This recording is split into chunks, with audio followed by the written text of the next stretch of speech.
Some call it a dark sentinel. In 1899, Nikola Tesla was the first to hear its whisper, a radio signal from the void that shouldn't exist. For 13,000 years, it has watched us.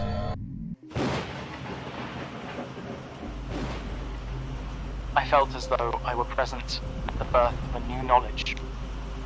The feeling is constantly growing on me that I had been the first to hear the greeting of one planet to another.